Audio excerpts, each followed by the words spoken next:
not a bunch of misguided little girls. You know, we're grown women. We've made mistakes. We've come here, and this correctional center has offered an opportunity that a lot of us either never had out there or never realized that we needed to take advantage of. For myself, I've been in other prison systems, and even though this one is small and physically inadequate, the treatment programs that I was offered here and did take advantage of and successfully complete, I believe have made a really definite impact on my life. And although, like I said, I've been in prison and I've been incarcerated before, I believe that because of the opportunities I was offered specifically by the state of Montana, that when I leave, which is tomorrow, I'm leaving on parole, and I won't be back, not in the system as an inmate, but I intend to remain involved. You know, as far as the other women here, even when you leave here and you leave behind, you have a tendency to get very attached. Women just naturally, I think, get attached.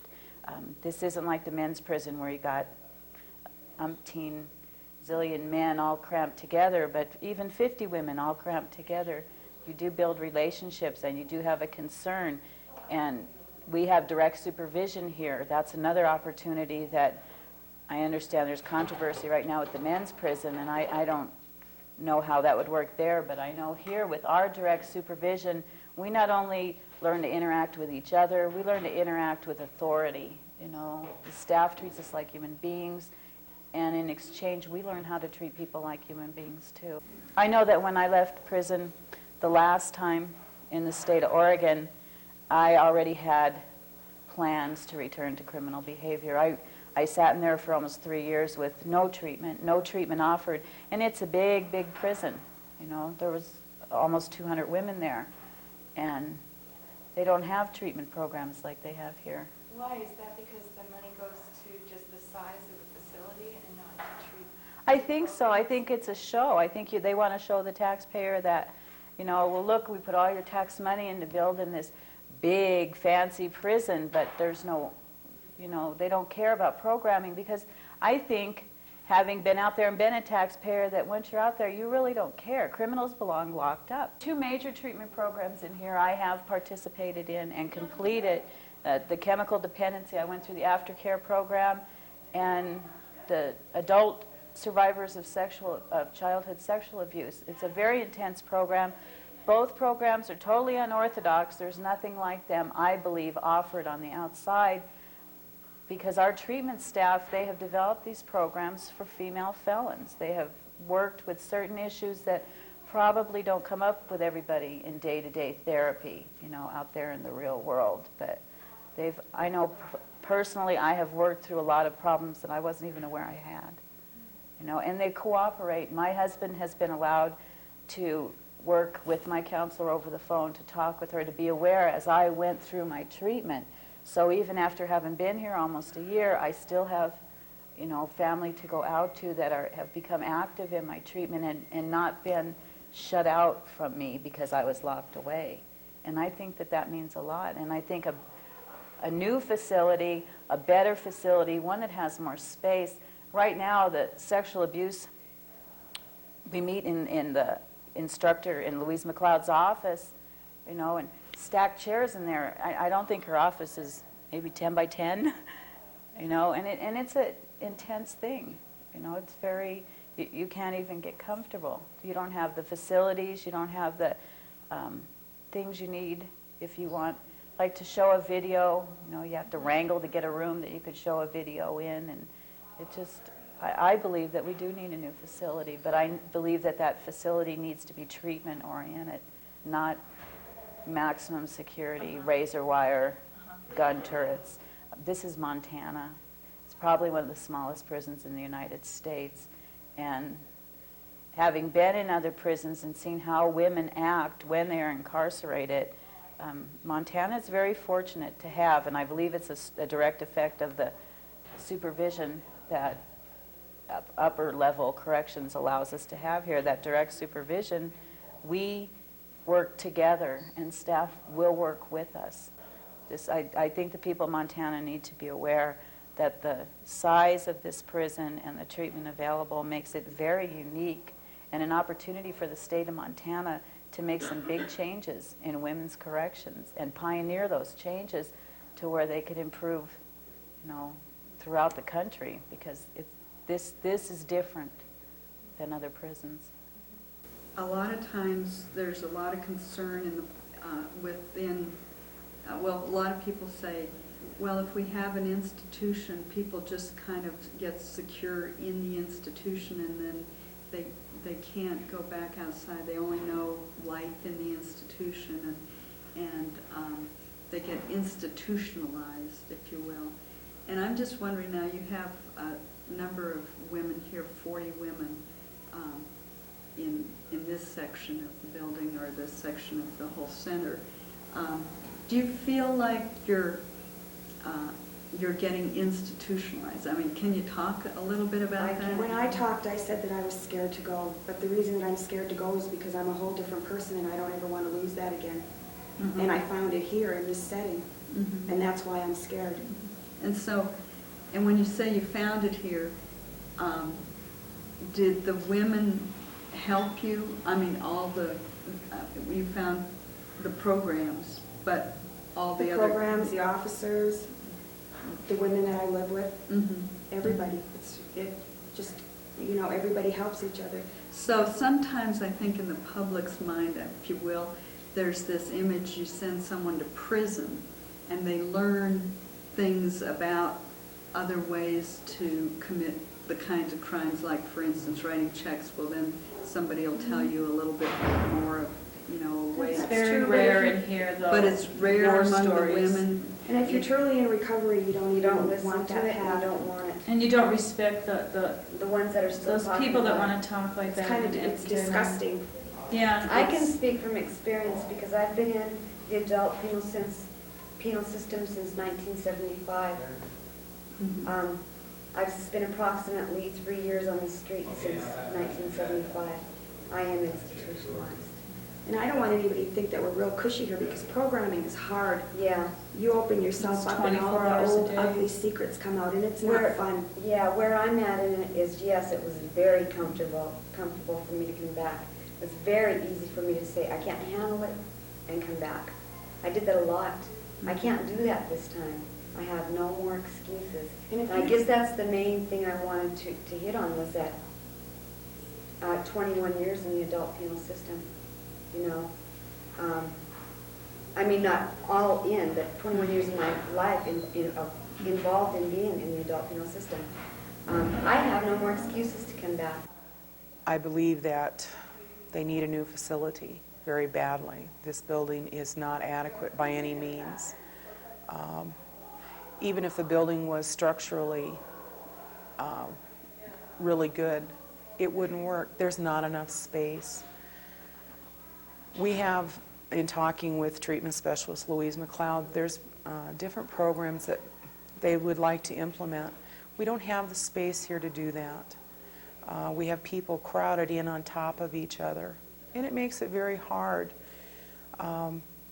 When sometimes if you're upset, you need solitude. There's no place to get that here.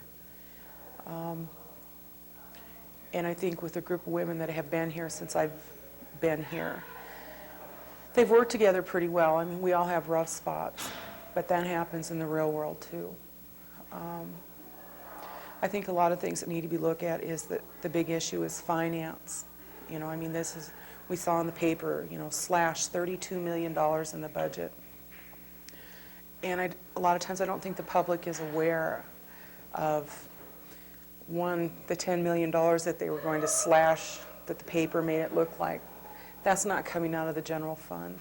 Okay, that's a bond issue. People don't realize that the recidivism rate here is high, and it is in most institutions. I believe if you have treatment, you'll cut that recidivism down. If the people, they want people locked up, but yet they want them rehabilitated so when they come out, they're not a threat. If they're willing to spend more money, the first time that women or men either come into prison, they're going to end up in the long run being cheaper. because your population's not going to keep increasing, because you're going to have new offenders. But if you keep having your old offenders come back, your population's just going to keep growing. And I think that that's something that people need to realize. There are a lot of things that can be done financially to help expand and do. And those are things that the public needs to be made aware of, and not just, you know, they want to crunch all the money in, but they need to look long range, that they're going to spend more money in the long range, and that's what needs to be cut. If you build a new facility and allow the women to come in for treatment and then go back out into society, they need to balance, if they have treatment, being able to work and learning job skills. A lot of the women don't have job skills when they come in. And it needs to be balanced that they can do both. And this facility, the space here, doesn't allow that. And without a new facility, it's not going to happen. Community corrections, I believe, is a very good thing. But the problem is, especially in the state of Montana being so small, they don't have, each community have individual treatment programs that the women need. One, the women can't afford it in a community corrections setting. When I went up to parole, I talked to a counselor, and it was $70 an hour. The reason I'm here is for bad checks, trying to take care of my family.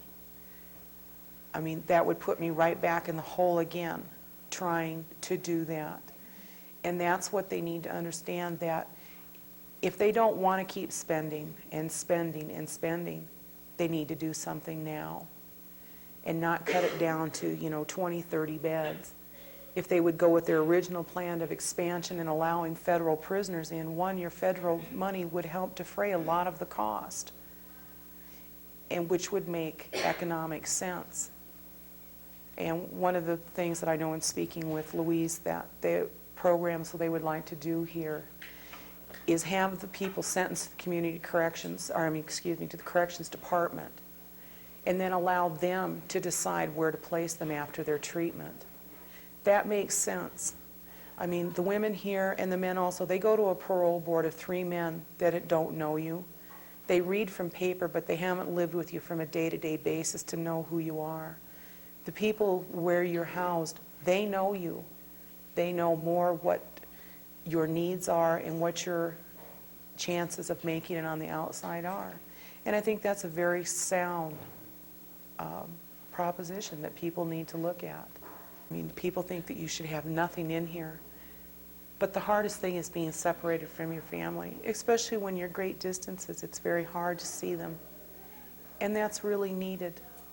And I think people need to take a look at that. The big thing is carry into the new facility everything that we have here. And allow room for it to be expanded. Where we sleep at night and where we sit and write letters needs to be comfortable. And a prison will always need cells, and it will always need locks, and it will always need bars on the windows. But when you've graduated from maximum to medium to minimum custody, you're getting closer to being on the outside. The treatment is what makes the difference. It's not the size, the smallness of this institution, or making it larger. It's the treatment that creates the atmosphere, not the size. And I feel a larger institution, which is definitely, as long as they have the programming and the treatment, you're going to have the same atmosphere no matter what the size is. And community treatment is fine, but if you're out in the community living with your family and receiving treatment, you're distracted. When you're in a prison setting and receiving treatment, you have 24 hours of treatment every day. And a lot of us need that. We need to be just lifted out of the lives we were living. When I first came in here, I thought that there really wasn't that much wrong with my life, that I had my family loved me, and then after I got here, I found out all the stuff that brought me here, that helped to bring me here. Sexual abuse was involved when I was a child. I lived with an alcoholic man for 10 years. And when I got here, people treated me like I was a human being, The people here really care. And programming is really, really important. If you don't have it, you're just going to go back out the way that you came in. And then you're going to be back again. And when I first got here, there was very little programming. We had a parenting program, and then there was anger and codependency, and that was like every 6 weeks or every 3 months or however many times the instructor could come. And now there's people here all the time. There's always something to do in the building. There's CD, there's sexual abuse. People work. And it was a terrible tragedy what brought me here, but it sure changed my life around. I think everybody realized how important it was to get programs going and to get us involved, and instead of just letting us sit and vegetate. And that's how it was when I first got here. There was very little to do.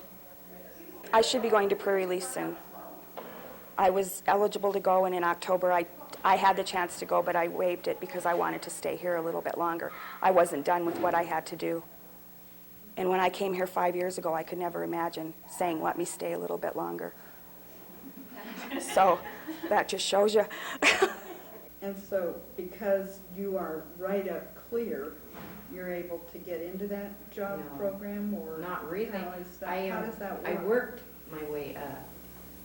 When I came back this time, I went over to the expansion unit, and I did 6 months over there. And we'll film some of that, and that's where the maximum, and, I worked a full-time job 7 days a week in the kitchen here, and I got into Louise's sexual abuse group. the kitchen meaning I served food. the serving food, because it is brought in from, you don't prepare it, right? Now, are there jobs from here to go over there to prepare the food? There's no food preparation. I've worked in the kitchen on the grounds for, I'd say I've got about 5 years OJT experience in that kitchen. I don't have an OJT position right now, but I've been here off and on since it opened. And what they do over there is you work mainly in like preparing vegetables, pulling the line dishes. We had one lady that worked in the bakery. Not really in food preparation. I have an OJT position in this building. In this I'm the building? warden's secretary's assistant. Okay, and that's what Michelle had been, right? Mm-hmm. And so when you say you work up to those, can you give us an idea of some of the Custody steps? levels, you have to go through Yeah. certain custody levels. Yeah. And you also have to maintain You have to be in a vocational program or or have an school in-house job. or in-house. So you show have to that be in a program moving toward, Yep. It's improvement. incentive. You have to meet the Incentive. criteria that is set down by the classification committee, which generally, if whatever programming they think you need to be in, maintaining an in-house job with good evaluations. And then you are given a recommendation by the classification committee, which makes you eligible when a position comes open. Now, is there anything that happens, say like there's one position and there's several people, I mean, this happens out It's in an the work interview field. process. And people get chosen. My daughter just went through a job interview and she wasn't chosen. And so what happens, do you think it's a fair process? From experience, I know that it's a fair process. What happens is Steve McCaskill is really the one that goes through and decides. Mhm. And he goes by the length of time that you've been involved in your programming, the length of time that you put into in-house detail, the length of time that you've had clear conduct. If you can come through with a clean slate all the way through and have the most, it's like almost like a seniority. Okay. It falls in line, so there's no unfairness about it. Okay. And if you're participating in sexual abuse or chemically dependent, You chemical cannot, dependency, yeah. you are to devote your time to Yeah. that. They, That's So that's instead of priority. getting into the job. yeah. Yes, and, yeah. Yeah. Now, you were the librarian for a while. I worked downstairs in the library as an in-house detail before I was allowed to have an OJT, before I got my recommendation. I see. And now I do now have an OJT. I work in the purchasing office at the Montana State Hospital. Okay. You work where? In the purchasing Oh. office. So now how many jobs are there over at the Montana State Hospital for the inmates here? I think Well, there's I've- now 12 openings. There's 7 people employed right now. 2 of them work here in the building and 5 on the ground. But what about job skills. When you go out and you leave here, what kind of work are you going to go out and look for a job? Do you? Well, I went through the business skills class here, Mhm. and I learned all the basics about computers and accounting. I think it's really going to be helpful. So you'll look primarily for a business skills job. This is where you learn how to be retrained for a job. Yeah, that's part of that. This area behind you is the actual education area. And this is where they are taught computer skills, GED classes, accounting, different business skills. This is an on-the-job training. So when they come to work, this is and this is their job. This is where they're at. And there are 2 jobs for doing the tickets for the highway.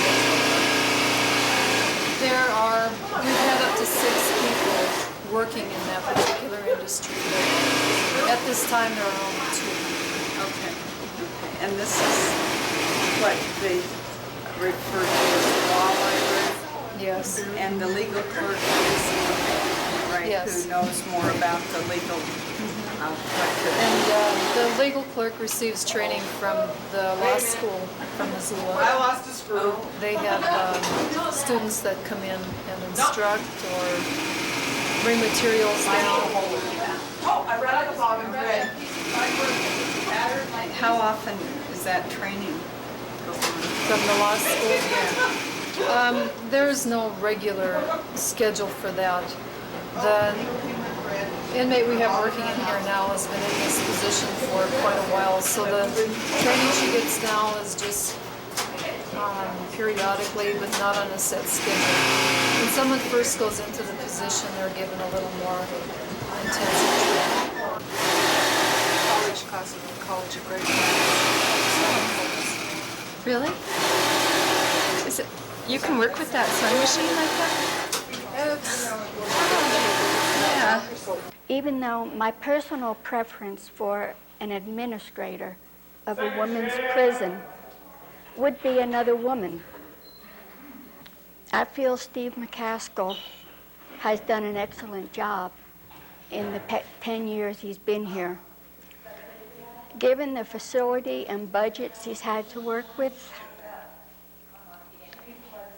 he has not failed us, his staff, or society. Rather, it's the government red tape, the dragging of feet, and the procrastinators that have failed us all. In view of the increase in population, deterioration of the building, inadequate funding, he can no longer provide a safe and healthy environment for any of us, and that includes staff. A new and larger facility is badly needed and long overdue.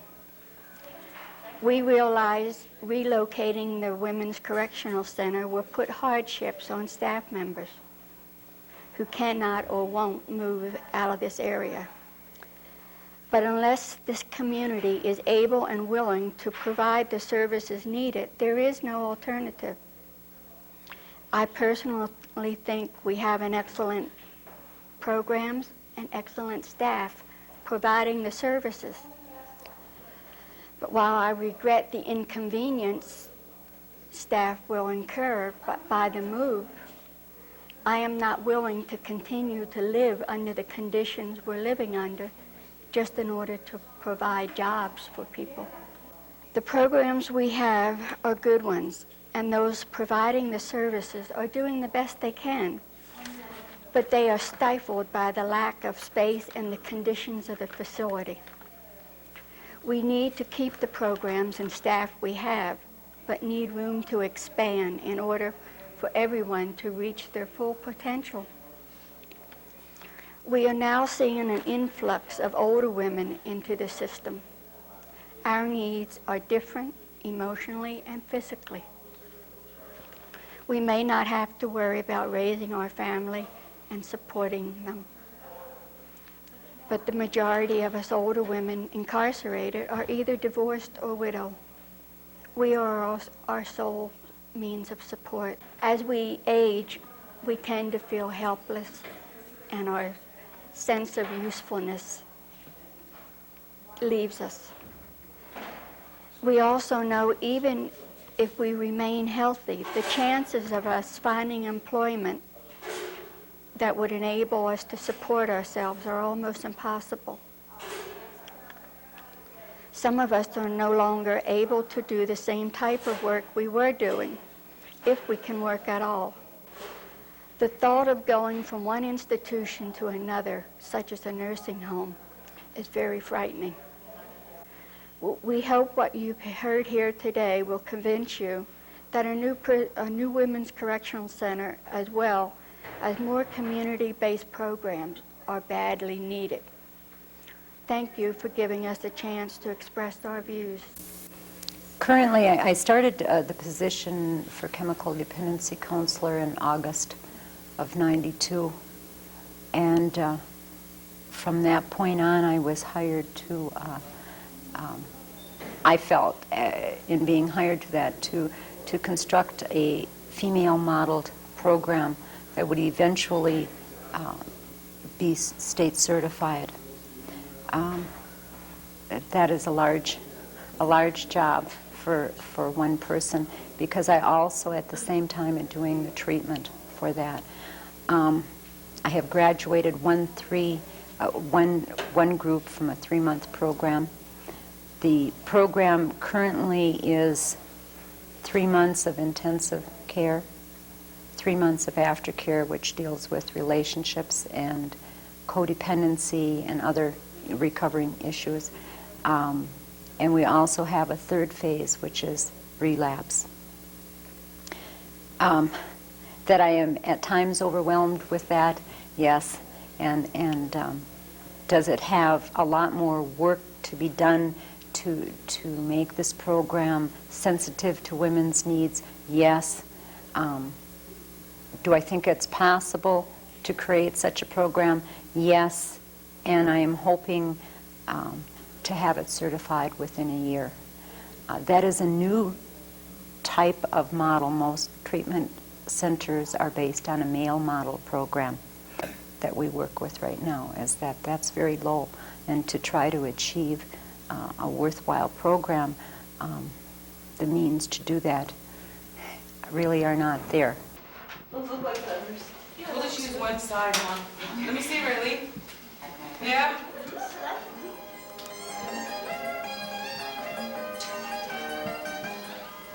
Like Leo's doing one side like this.